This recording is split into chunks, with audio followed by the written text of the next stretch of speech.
Hi, YouTube. I hope you're doing well. Oh, it was beautiful outside. I had looked on my computer. I thought it said 59 degrees out there. So I had my big park on, and it's pretty thick. I couldn't even tie the arms to put it around me. It would have been just too much. So yeah, I did get cut off on my last video, but that was probably a good thing because yeah, it was getting pretty warm with nowhere to put my coat. So, yeah, I get out there, it's like 79 degrees, probably in the shade, and it was a little breezy, but pretty nice all in all. Um, I have to speak on this. I'm speaking to the makers of Mattel, and I have a, a beef with them anyway. But anyway, from the beginning. But okay, last week I saw they had assorted dolls, like about four or five of them, new dolls, all rainbow dolls and stuff. I thought, oh yeah, okay, that's God's rainbow, and we'll just use it for something else and defecate all over everything. But that wasn't bad enough. Today I get on there, and they had made a pregnant Ken doll.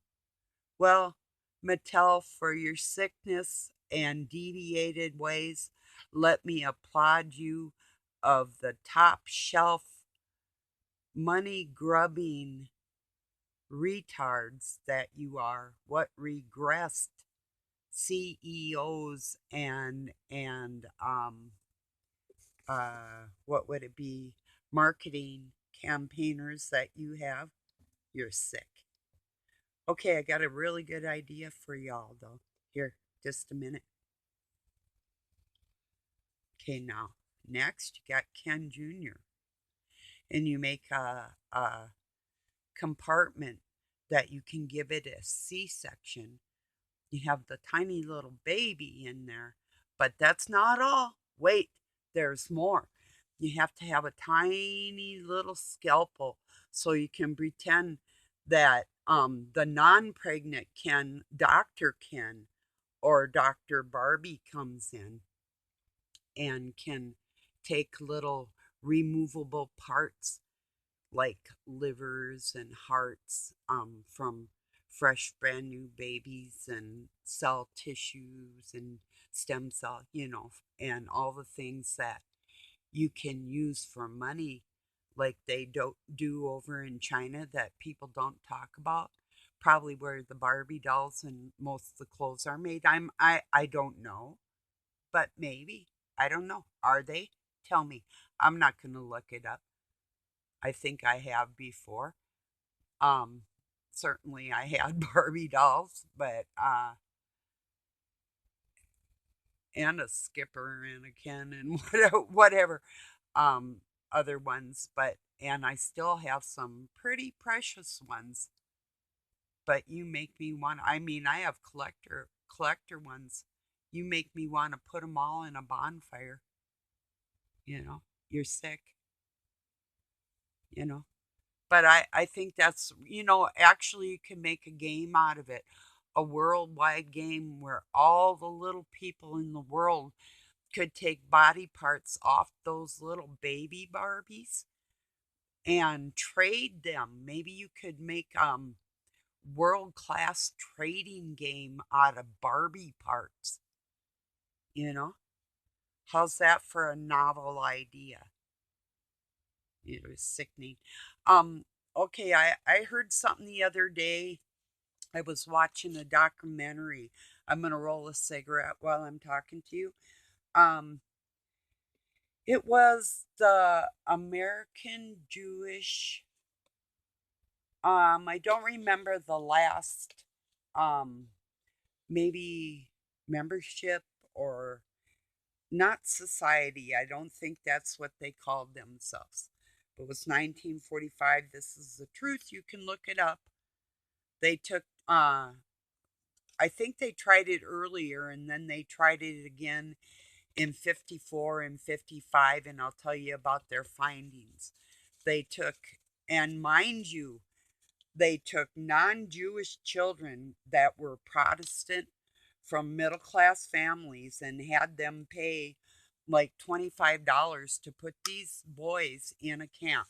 So they were all little white boys from middle class families that just happened to be um, one of the Christian churches.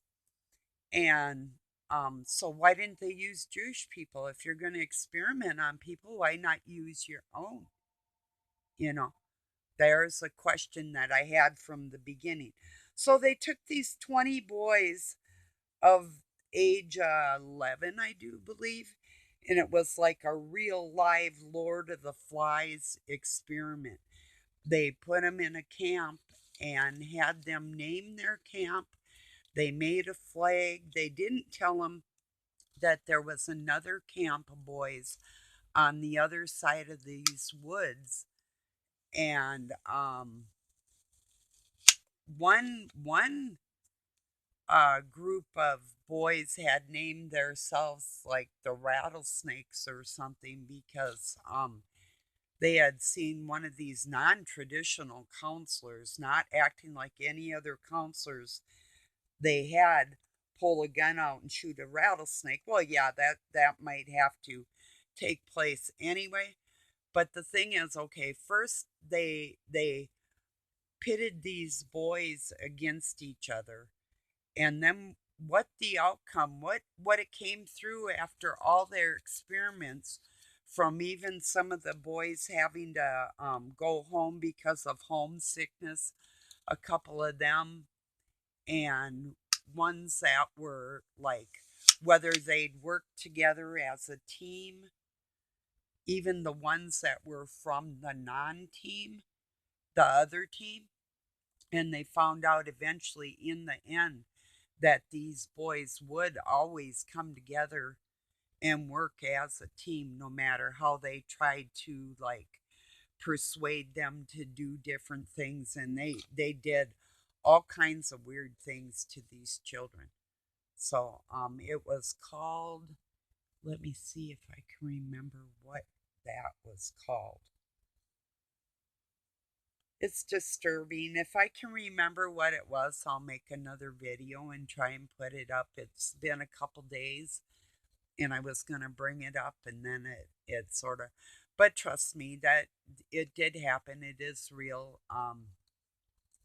You can look it up in the Jewish people of America, not all of them, I'm sure, use non-Jewish children to do experiments on against their parents' knowledge in the 40s and 50s.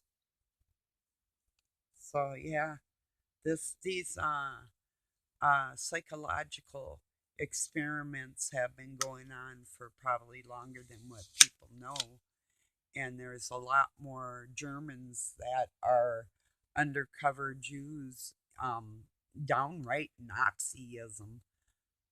Oh, which another thing that I had heard before, but the word Nazi also can be affiliated with the name Nancy, spelt a little different though. And one other thing, but I can't remember what that was.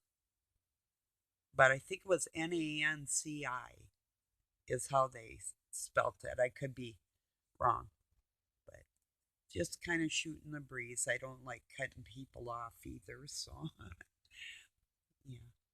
Um, yeah, I got a little overheated. And then I had forgotten to, I usually do my exercises right away in the morning, but I thought I'll wait a little later, and then something came up, something came up. I finally just got them done. So, yeah, anyway. And we do have more rain coming in tonight, so that creek is going to be even more full than it is right now, which will be cool. That's neat.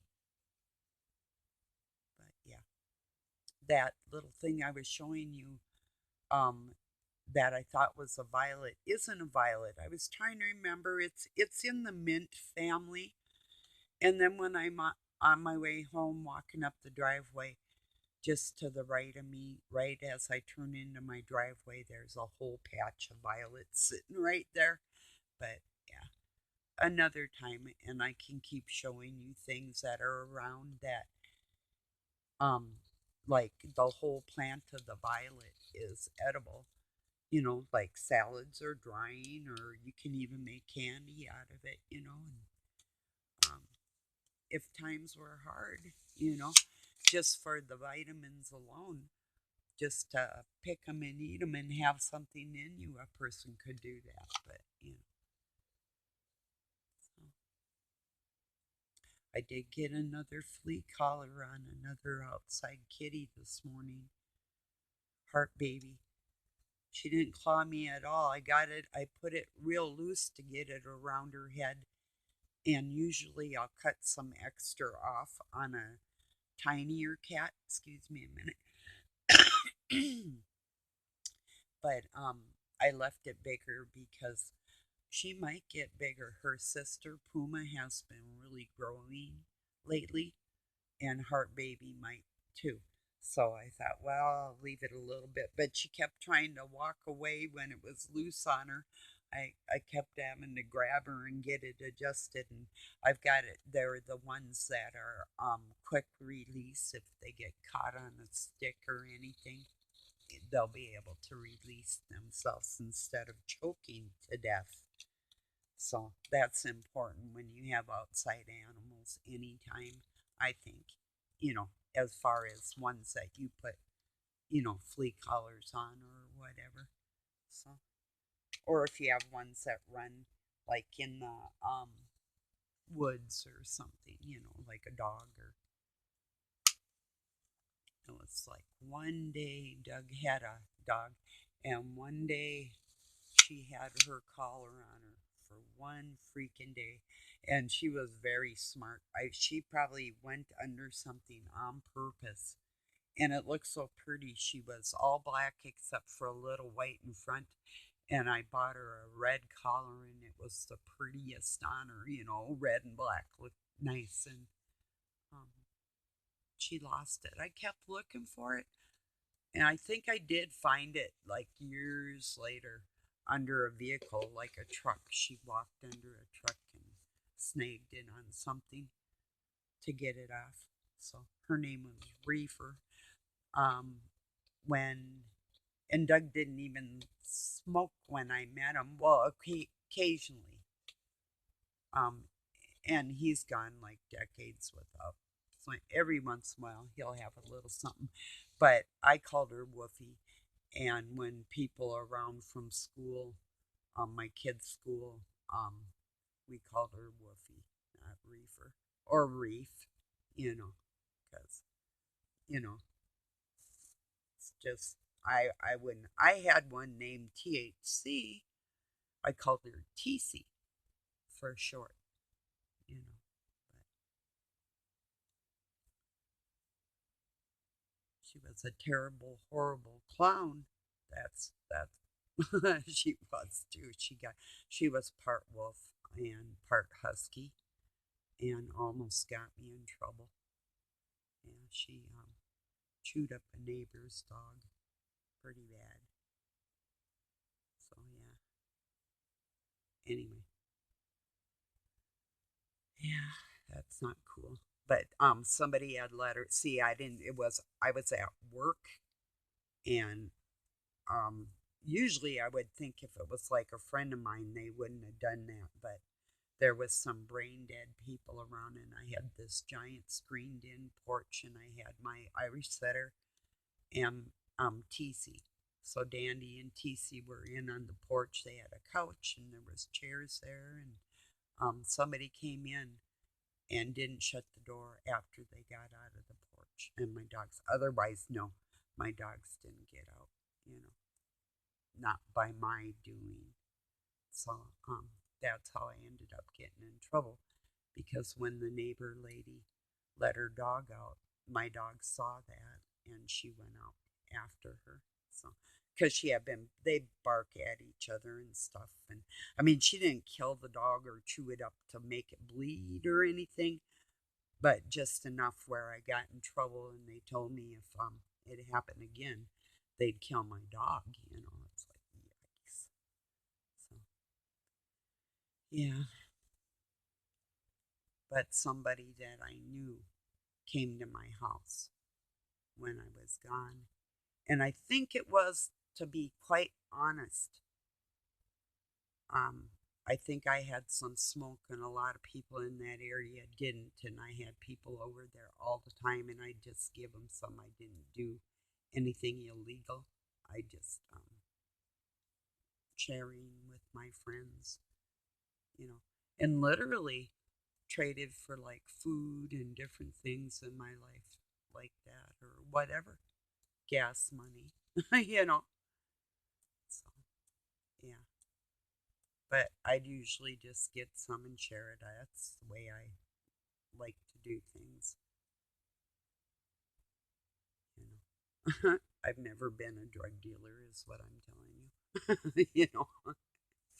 So, oh yeah, I was listening to this so-called wine connoisseur on one of the like mainstream media. And once again, if I get cut off, I'm sorry, and I'll just leave it there for today. And I do love you all, but now I'll go back to this mainstream media. Um, had this woman on there, and they said, must be kind of fun. You get to taste wine all the time. And she was like a wholesale discount or whatever, something like that. And she says, yeah, when I'm at cocktail parties, I tell people I'm a drug dealer. She said that on national television in the morning. And I thought, you're a bitch, to say that on TV where little kids can hear that. Well, maybe it's good in a sense because alcohol is a drug, but it just didn't, although it was kind of comical, didn't really sound cool for little children's ears, you know. Or maybe it did, I don't know. Like I say, I'm just talking, thinking out loud.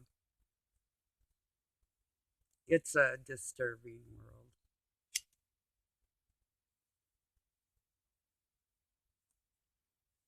Shoot, excuse me a minute.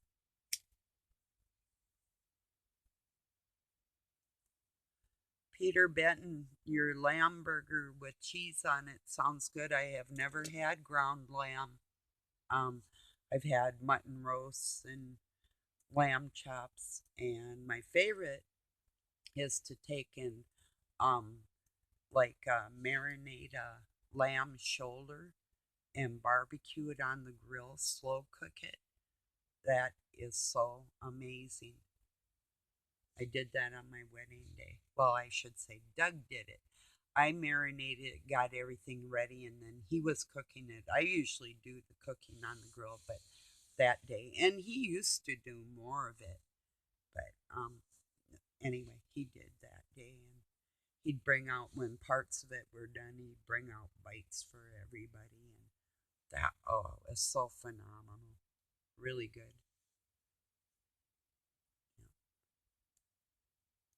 So yeah, we didn't have a big wedding. We had it right here in the yard. I have three pine trees that I planted together, and I call them my Trinity trees.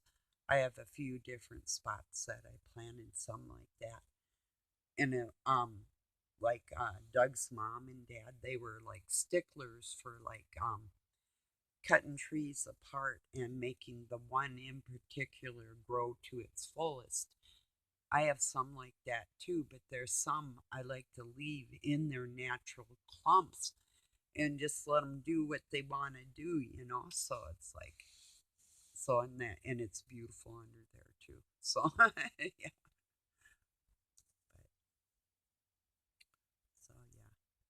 so yeah, his mom used to make suggestions like that to me, and we'd be walking around my yard, and I'd be looking at her like I just wish she'd shut the fuck up.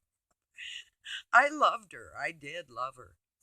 Sometimes she was a bit hard to take, and a lot of mother in laws are, but a lot of mother in laws weren't full blooded bohunk, like full blooded Czechoslovakian, the total epitome of the bloodline of the RH blood.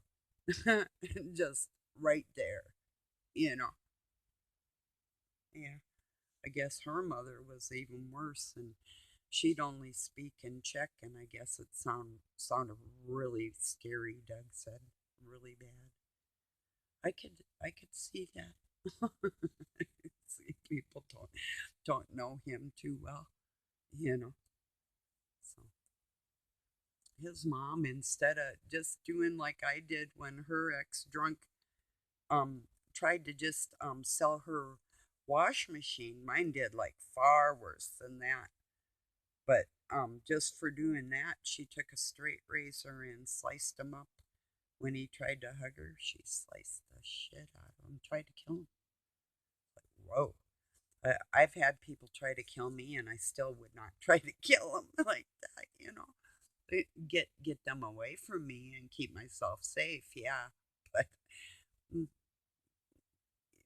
and then she'd always tell people about it like like it was the most natural thing in the world, you know. Uh, I don't know. Anyway, yeah. Anyway, gotta watch out for those Slavic people. I got some of that in me too. I got Czech in me. Like I say, if some of you don't know, I have everything from English, Polynesian, Irish, Danish, Dutch, Welsh, um, German, Dane, or did I say Dane? Yeah. Black Irish, regular Irish, and the Black Irish is with the Spanish. And I know there's a whole bunch more in Czech and um, lots more. Anyway, all kinds of things. So, anyway, lots of relatives out there. French, probably quite a bit of that, I think. You know, for sure, um, my cheekbone and the length of my nose looks Native American. This way, it looks Danish. My cheekbones look Native American, you know, and this part of me looks really English. It's like, yeah, and it's like, whoa. So if you think I freak you out, I freak myself out. you know, what a freak. No, I think it's better than being too closely related to anybody that I would um see as a mate in my life, because that was one thing that really got me. They used to tell me I was full-blooded German, and I found out that they were just saying that, you know, to people in the world. Um, well, anyway, I was gonna say, I lost it. It'll be back, but yeah, I don't know. I don't know where I was going with that, but oh yeah, now I do. Being adopted, I was always very concerned of um, uh, copulating with a relative. You know, being I was born in Minnesota, um, and that's where even a lot of my siblings were born in Minnesota from my mom, and my grandmother, and my grandfather was a police officer in Minnesota. So yeah, he was amazing. They all knew who I was, and they all played the game to go along with trying to control uh, this generation, my generation, so they could try and hurt the next generation and get away with it. So That's what they try every time they're after the kids, you know. So, Doug's like, they know where everybody lives if you're against the government. And I said, of course they do.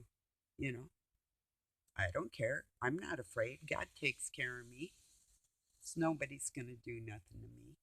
You know, if they do, they'll only do it once. You know, whatever.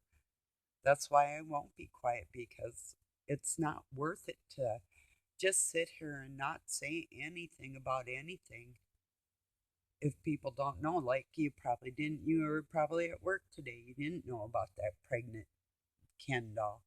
Oh, I saw a good joke, and then I'm going to leave it at that for today.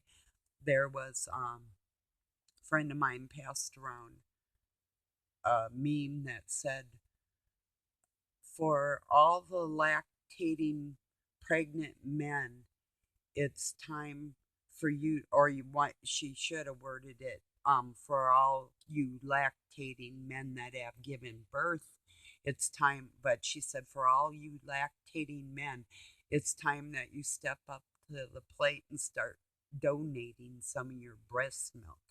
In these times where it's hard to find baby formula, it's like, that's a good one. I like that. Makes sense to me. And then Doug was shopping and said he saw a rainbow shirt and he thought about getting it for me. I said, I would have loved it. I would have made a video with that because I have one about God's rainbow. It's like, I don't care if people want to use the rainbow colors, but just don't claim it as your own. Just say, hey, God made this rainbow for everybody. It's a sign that He isn't going to drown us out. Well, maybe now that you took that sign, maybe He will drown us out. You know, I'm not afraid to drown. I almost have before. It's pretty quick. You know, well, I could, when I was in my youth, hold my breath for 8 minutes and 58 seconds. That's a really long time. But when you're training, the average, even for a strong swimmer, is about 3 minutes. But a lot of people can't even hold their breath for a minute, honestly. But when you're trying to search the bottom of a lake for a body or whatever, and then we would sink our canoes and resurface them in the lake and in rivers or whatever, in case of capsizing, that type of thing, and to be able to know if you can check inside there and under there if there's any bodies and get the canoe back up to the top if you need to, or different things that I did in my training was really heavy duty. So in a lot of things I've done in my life, it's pretty heavy duty. So yeah, that's why I'm strong right now. So all right, everybody, thank you for joining me. And I don't mean to be a braggart or not a jerk like that, but if you were in the water sinking, I'd get you. And I really would, no matter who you are, what size you are, or whatever, I'd still get you. Especially like even on land, no matter what it took, I'd drag your carcass to the car and get you to a hospital if I had to. But I'd do it. So, all right, everybody. Thank you. Peace. I love you so much. Thank you for being here.